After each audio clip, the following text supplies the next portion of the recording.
ایک سیلن زدہ تہخانے میں ٹیوب لائٹس کی دودھیا روشنی میں مٹی کے ڈھیر پر کھڑے ہم تینوں بے حد عجیب لگ رہے تھے۔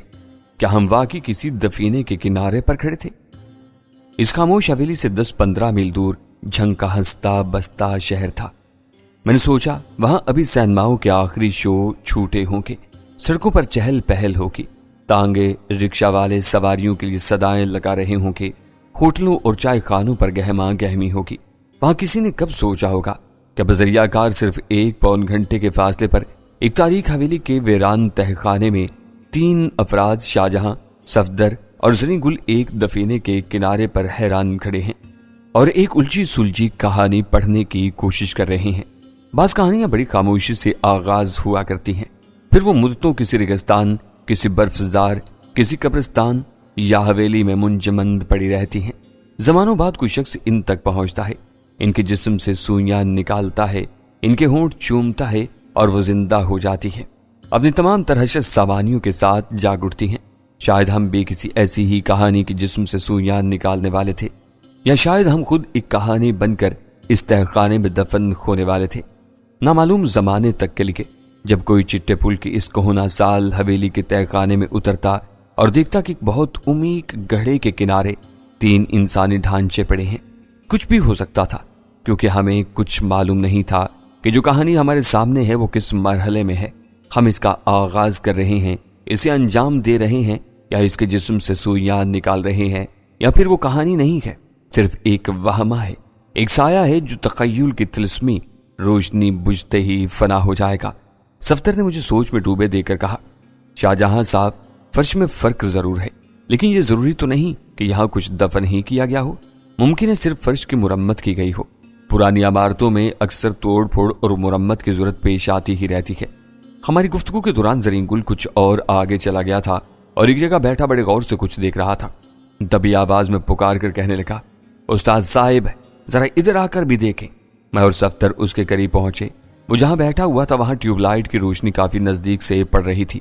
وہ بولا، دیکھیں جی، یہاں مٹی پر کئی جگہ قدموں کا نشان موجود ہے۔ ایسا نشان پورے تہخانے میں موجود ہے، اور یہ ابراہیم صاحب کے جوتے کا نشان ہے۔ اس نشان کے علاوہ اور کسی کا پاؤں کا نشان یہاں دکھائی نہیں دیتا۔ اس سے اندازہ ہوتا ہے کہ یہاں جتنا کھدائی بھی نظر آ رہا ہے نا، وہ ابراہیم صاحب نے خود کیا ہے، اور اس کے علاوہ یہاں اور کوئی داخل نہیں ہوا ہے۔ زریں گل کی یہ تحقیق قابل قدر تھی۔ کہتے ہیں کچھ لوگ مدہوشی کی حالت میں زیادہ خوش مند اور چوکس ہو جاتے ہیں، شاید زریں گل بھی انہی لوگوں میں سے ایک تھا۔ الالصبح ابراہیم نے ہمیں آ جگایا۔ میں نے رسٹ واچ دیکھی، 5:30 بجے تھے، یعنی صرف 4 گھنٹے کی نیند لے سکے تھے ہم۔ اس نے ہدایت کی کہ ہم جلدی جلدی ناشتہ کر لیں تاکہ کام شروع کیا جا سکے۔ پتہ نہیں رات اس نے کیسے کاٹی تھی، ویسے لگتا تھا کہ جاگتے ہوئے ہی کاٹی ہوگی۔ اس کے بال الجھے ہوئے تھے اور آنکھوں کے گرد بے خوابی کے آثار نظر آ رہے تھے۔ کمرے میں موجود سامان کو دیکھا تو اس نتیجے پر پہنچے کہ سب سے اچھا ناشتہ حلوہ ہو سکتا ہے۔ زریں گل نے دعویٰ کیا کہ وہ حلوہ بہت اچھا بنا سکتا ہے، اور بتایا کہ لاہور میں قیام کے دوران وہ پرانی انارکلی میں 6 ماہ حلوہ پوری بیچتا رہا ہے۔ اچھا حلوہ بنا کر اس نے اپنے دعوے کی سچائی ثابت کر دی۔ ہمارے ناشتہ ختم کرنے سے پہلے ابراہیم ہمارے سر پر آن وارد ہوا۔ اس کی بے تابی کو محسوس کرتے ہوئے ہم نے جلدی جلدی بیلچے سنبھالے، ہتھیلیوں پر تھوکا اور اپنے کام میں جٹ گئے۔ کئی روز موت کے کنویں میں کھدائی کی تھی، اس لیے کام ہمارے لیے بالکل نیا نہیں رہا تھا۔ پہلے ہم نے گڑھے کے کنارے درست کیے اور پھر مٹی باہر نکالنے لگے۔ 1.5-2 گھنٹے میں ہم اس 12-13 فٹ کتر کے گڑھے کو صرف 3 فٹ نیچے لے جا سکے۔ ابراہیم نے کچھ نہیں بتایا تھا، پھر بھی ہم یہ بات سمجھ رہے تھے کہ یہ گڑھا گہرائی تک جائے گا اور این ممکن ہے کہ کئی روز کھدائی جاری رہے۔ اگر ایسا نہ ہوتا تو ابراہیم کو کمرے میں سامان خور و نوش جمع کرنے اور دیگر انتظامات کی ضرورت نہیں تھی۔ وہ صبح سویرے ہمیں تہخانے میں لاتا، کھدائی کراتا اور چلتا کرتا۔ اللہ اللہ خیر صلاح۔ یہ بات سوچ کر ذہن خواہ مخواہ الجھ رہا تھا۔ اگر تہخانے کا فرش اکھاڑ کر کچھ دفن کیا گیا تھا تو اتنی گہرائی میں کیوں کیا گیا تھا؟ بالفرض اگر صندوق یا پیٹی قسم کی کوئی چیز تھی تو اسے بآسانی 6-7 فٹ کی گہرائی میں دبایا جا سکتا تھا۔ ابراہیم تو دوپہر 1 بجے واپس چلا گیا، لیکن ہم شام تک کھدائی میں مصروف رہے۔ گڑھے کی کھدائی قریباً 8 فٹ ہو چکی تھی اور نکلنے والی تازہ مٹی 2 بڑے ڈھیروں کی صورت میں تہخانے میں پڑی تھی۔ ہمیں امید تھی کہ شام کو ابراہیم واپس آئے گا، لیکن وہ نہیں آیا۔ زریں گل نے الیکٹرک ہیٹر پر آلو انڈے کا سالن تیار کیا، لیکن چپاتیاں بنانے میں ناکامی ہوئی، لہذا سادہ چاول پکائے گئے۔ سارا دن محنت کر کے ہم نے بالکل محنت کشوں کے انداز میں زمینی دسترخوان پر محضر تناول کیا۔ اس کے بعد صفدر نے خشک دودھ سے بڑی خوش ذائقہ قسم کی چائے تیار کی۔ پیٹ پوجا کے بعد ہم تھکے مانوں کو جلد ہی نیند نے آ لگا اور ہم سخت سرد تہ خانے میں الیکٹرک ہیٹر کے ارد گرد لحاف اوڑھ کر سو گئے۔ اگلے روز 8 بجے اٹھ کر اور ناشتے وغیرہ سے فارغ ہو کر پھر کام میں لگ گئے۔ گھڑا اب اتنا گہرا ہو گیا تھا کہ بیلچوں سے مٹی باہر پھینکنا ممکن نہیں رہا تھا۔ ہم نے ایک بالٹی میں نائلون کی رسی باندھ دی اور باری باری کنارے پر کھڑے ہو کر مٹی کھینچنے لگے۔ 12 بجے کے قریب ابراہیم آ گیا۔ گڑھے کی گہرائی دیکھ کر اس کی آنکھیں چمک اٹھیں۔ اس نے ہمیں شاباش دی اور باتوں باتوں میں ہم پر یہ ظاہر کیا کہ اگر ہم تندہی اور تیزی سے کام کریں تو وہ ہمیں ہماری توقع سے بڑھ کر نوازے گا۔ اس کی خواہش تھی کہ ہم شام کو کھانا وغیرہ کھا کر اور تھوڑی دیر آرام کر کے 3-4 گھنٹے اوور ٹائم لگائیں۔ بہت بے قرار نظر آ رہا تھا وہ، اور جتنا نظر آ رہا تھا حقیقت میں اس سے کہیں بڑھ کر بے قرار تھا، اور دیکھا جاتا تو ہم بھی کچھ کم بے چین نہیں تھے۔ ایک تجسس تھا جس نے پچھلے 10-15 روز میں غیر محسوس طور پر پیش قدمی کی تھی اور اب پوری طرح ہم پر غلبہ پا چکا تھا۔ ہم خود چاہتے تھے کہ جلد از جلد بلی تھیلے سے باہر آئے اور جو ہونا ہے وہ ہو جائے۔ بالفاظ دیگر بے خبری کا اندھیرا چھٹے اور پس پردہ جو کچھ ہے سامنے آ جائے۔ ہم نے بخوشی شام کے بعد کام کرنے کی حامی بھر لی۔ 4 بجے ابراہیم تہ خانے سے باہر نکل گیا تھا۔ صفدر اور میں نے 5 بجے چھٹی کی۔ اس وقت تک زریں گل کھانا پکا چکا تھا۔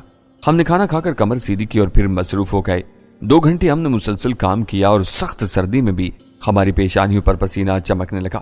اچانک دروازہ کھلا اور ابراہیم تیز قدموں سے اندر آ گیا۔ اس وقت ہم کھدائی کے لیے کشتی استعمال کر رہے تھے۔ وہ نفی میں سر ہلاتے ہوئے بولا، نہیں بھائی نہیں، یہ کام ٹھیک نہیں، تمہاری کشتی کی آواز اوپر پہنچ رہی ہے۔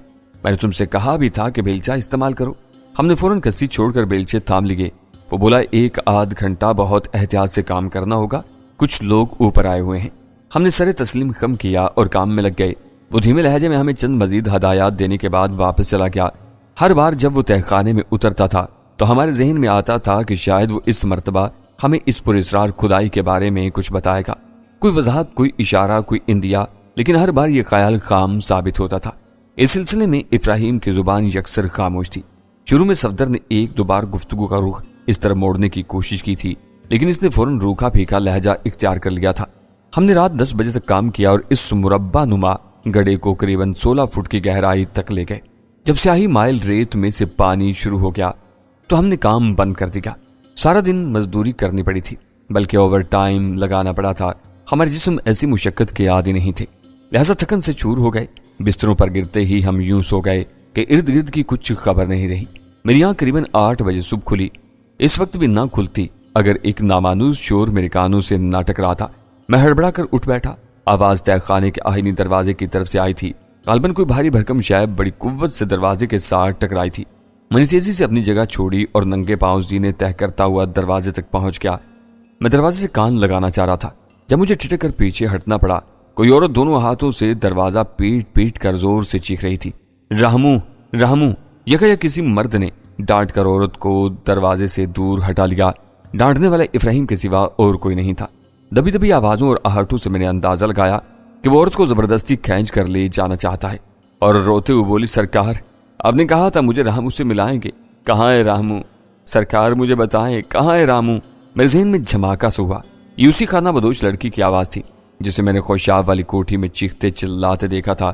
اس نے ارجمند بانو کے قدموں میں گر کر دعائی دی تھی کہ وہ اس کا بچھڑا ہوا خاوند اسے واپس لوٹا دے۔ اب وہ اس حویلی میں تھی اور یہی التجا ابراہیم سے کر رہی تھی۔ ابراہیم نے اسے سمجھاتے ہوئے کہا، میں کب کہہ رہا ہوں رامو سے نہیں ملاؤں گا تجھے، آپ میرے ساتھ اور اپنی آنکھوں سے دیکھ لے اسے۔ آپ مجھے تسلی دے رہے ہیں سرکار؟ لڑکی بلک کر بولی، بیگم صاحبہ بھی مجھے تسلیاں ہی دیتی رہی ہیں، آپ مجھے رامو سے نہیں ملائیں گے، آپ مجھے کمرے میں بند کر دیں گے۔ نہیں کروں گا کمرے میں بند، وعدہ کرتا ہوں تجھ سے۔ سرکار کے وعدے کا اعتبار نہیں کرے گی تو؟ ابراہیم اسے کھینچتا ہوا کافی فاصلے پر لے گیا، لیکن میں نے چونکہ دروازے سے کان لگا رکھے تھے مجھے سب کچھ سنائی دے رہا تھا۔ لڑکی نے سسکتے ہوئے کہا، یہ دیکھیں سرکار، یہ میرے ننگے پاؤں دیکھیں، میں نے ابھی تک جوتی نہیں پہنی، ساری زندگی نہیں پہنوں گی۔ رامو مجھ سے کہہ کر گیا تھا شام کو مزدوری کے پیسے ملیں گے تو تیرے لیے بازار سے جوتی لے کر آؤں گا۔